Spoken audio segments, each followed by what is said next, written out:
Ça y est, le budget de la sécurité sociale est voté. Avec le groupe socialiste, nous avons voté pour, ce qui n'est pas naturel pour un groupe d'opposition. Je m'en suis expliqué ces derniers jours dans les médias.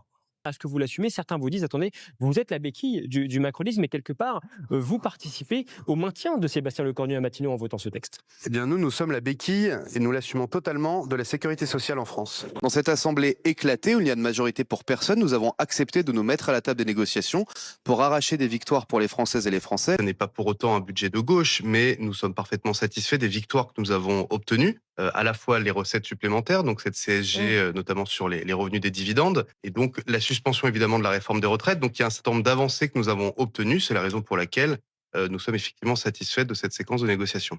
Notre objectif principal, lorsque nous avons démarré et accepté de nous mettre autour de la table des négociations, c'était de supprimer le musée des horreurs. Suppression de 2 jours fériés. Une 4e réforme de l'assurance chômage.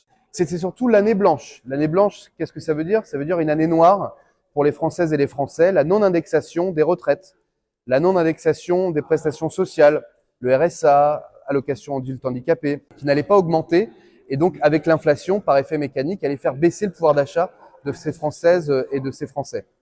Le musée des horreurs, c'était également le doublement des franchises médicales que nous avons supprimées. Si on s'abstient, au regard, et je le dis très franchement, de l'irresponsabilité des partis censés soutenir le gouvernement, je pense à Horizon, je pense à LR, qui ont des ministres dans le gouvernement et qui préfèrent jouer la posture que l'intérêt de la nation en s'abstenant, en votant contre. Et donc d'un côté, ils veulent les avantages du gouvernement, mais d'un autre côté, ils ne veulent pas assumer leurs responsabilités en disant « moi, je suis pas tout à fait d'accord avec ça, il y a des mesures de gauche dans ce PLFSS et donc il me convient pas, je m'abstiens ».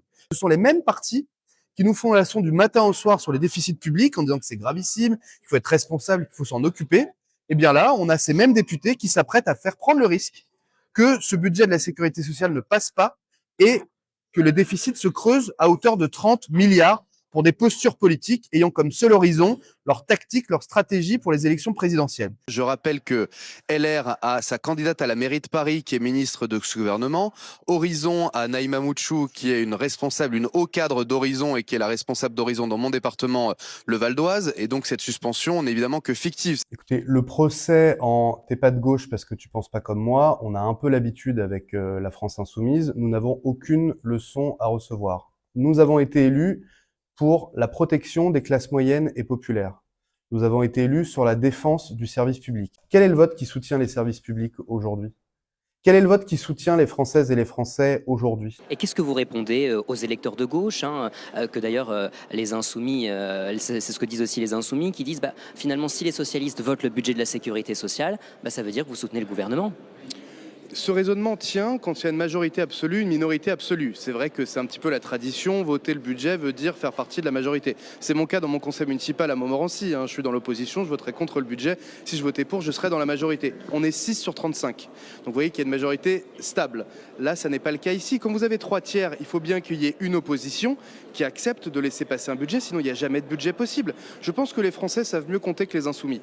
Et qu'aujourd'hui, s'il n'y a pas un vote favorable du Parti socialiste, eh bien, il n'y a pas de budget de la Sécu en France, avec 30 milliards de déficit en plus pour la sécurité sociale, pas sympa pour son 80e anniversaire cette année.